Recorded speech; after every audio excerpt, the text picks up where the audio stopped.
Getting rich quietly, strategies that really work. Money is everywhere, yet the truth is that hardly anyone really understands it. They've sold you the idea that getting rich means a stroke of luck, a huge windfall in a short space of time, or showing the world that you've made it. But that's a distortion. Real wealth makes no noise, it doesn't show off, it doesn't need to justify itself. It is built. In this video, there are no promises of easy money. I'll explain how wealth building really works using market logic applied to real life. Okay, but where do you actually start? With a simple concept that is perfectly normal in the markets, yet hardly anyone applies it in life.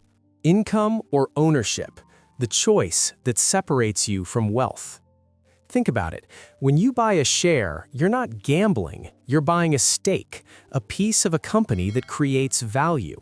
You're not buying an emotion, you're buying an ownership interest. You're saying, I want to be on the side of those who own, not just on the side of those who consume. And it's the same in life. The difference between those who merely survive and those who become wealthy is this. The former chase income. The latter builds something they own. One lives off immediate earnings, the other builds foundations that last. And mind you, I'm not saying that income is bad, I'm saying that on its own, it's fragile, because if it's tied to your time, it depends on your hours, and if it depends on your hours, it depends on your energy. I'm not just talking about houses or shares, I'm talking about assets, skills valued by the market, income streams not tied to hours, systems, something that even slowly continues to produce value over time, something that can grow whilst you're doing other things. Most people trade time for money. If they stop today, tomorrow they earn nothing. And it's not their fault, it's simply the most common model. But those who build wealth create something that holds up even without them. And here comes an uncomfortable question. If tomorrow you stop for a month, what happens? Does everything come crashing down on you, or have you already built a foundation that supports you? And there's an even more important point, the mind. If you don't control your impulses and planning, you can have millions and burn them through, because the problem is rarely, I don't earn enough. Often it's, I don't manage well enough. It's confusing desire with necessity. It's confusing emotion with strategy. Those who don't own themselves won't hold on to anything for long, because even the best opportunity in the wrong hands becomes a disaster. All right, let's take a practical step. When you look at a chart, the first thing you notice is a number moving, but that's just the start, because that number is visible. What really matters usually is invisible. Price versus value, the mistake that keeps you poor. In the markets, price is the little number you see on the screen. It changes every second.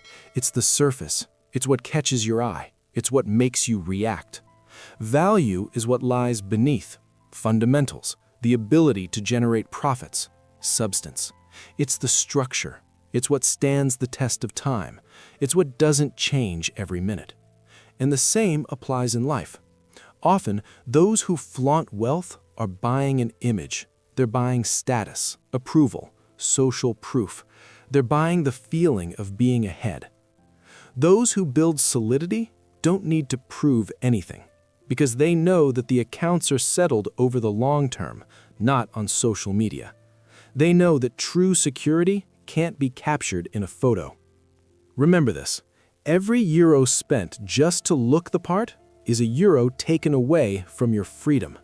And it's not just money, it's mental energy, it's attention, it's peace. It's the ability to think with a clear head.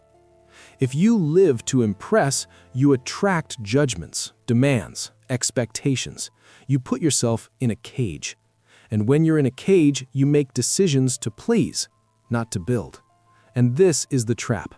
You start spending not on what you really want, but on what you want people to believe you want.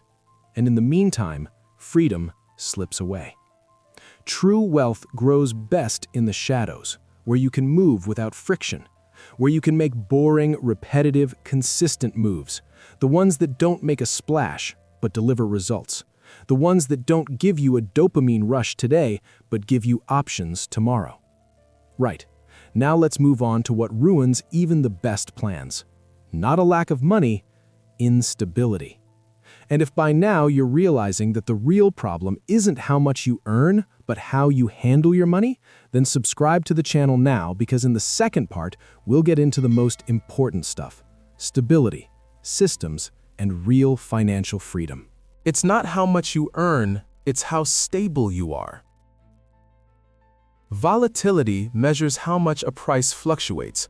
More volatility means more unpredictability, more risk. Less volatility means more stability, more control.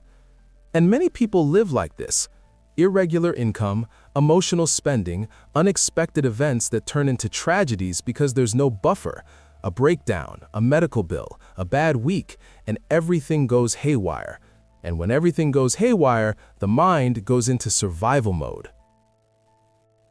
It's not just how much you earn that counts, it's how stable you are.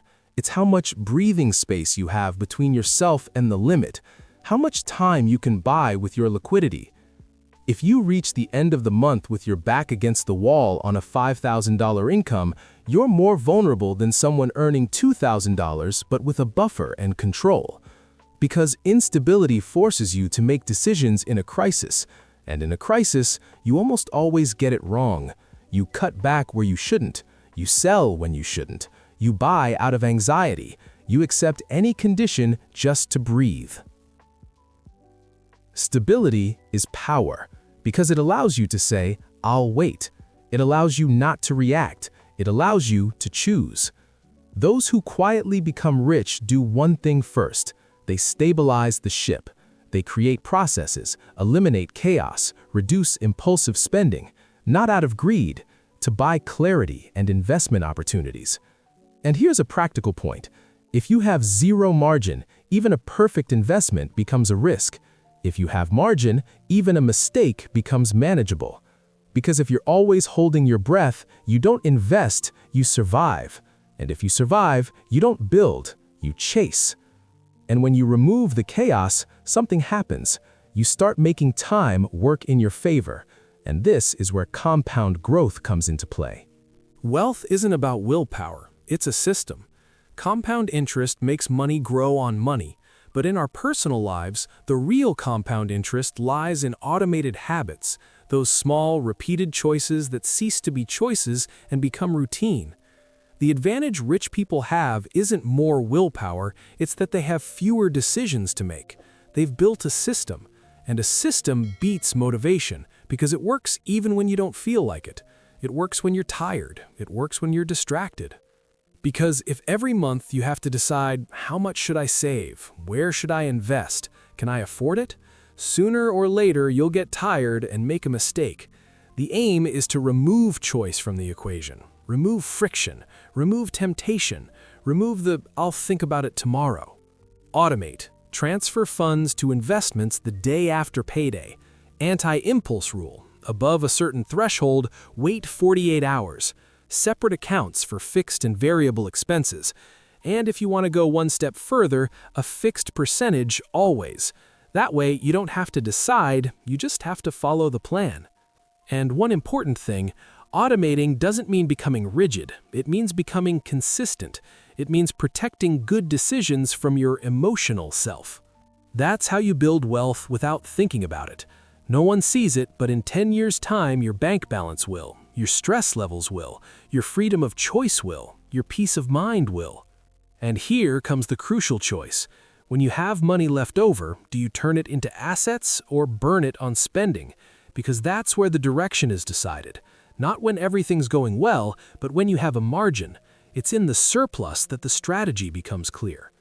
Perfect. You've eliminated unnecessary decisions, you've created automatic processes, and now you've got some extra money left over. Good. Now let's see whether that money sets you free or ties you down. Assets or liabilities? The rule that determines your freedom. The rule is simple. An asset generates cash flow for you. A liability creates costs. And you feel the difference over time, not on the very first day. You feel it when the unexpected happens, when you face choices or opportunities. You feel it when someone suggests a change and you can say, "Yes, I can." The classic mistake is this: I earn more, so I spend more. A better car, a bigger house. The result, more installments, more pressure, more stress, more obligations, and less room to decide. And do you know what the paradox is? Sometimes you earn more, but you live worse, because you've bought yourself responsibilities, not freedom. The silent strategy is the opposite. First build a buffer, then raise your standard of living. First stabilize, then improve. Not because you shouldn't enjoy life, but because you want to enjoy it without anxiety. You want to enjoy it without having to prove anything to anyone. Use the surplus to buy freedom, investments, marketable skills, not to buy chains, installments, and items that depreciate. Because the real difference between being wealthy and being fragile is optionality, being able to say yes when you need to, and being able to say no when you need to. And here's a phrase to remember: first buy space, then buy comfort.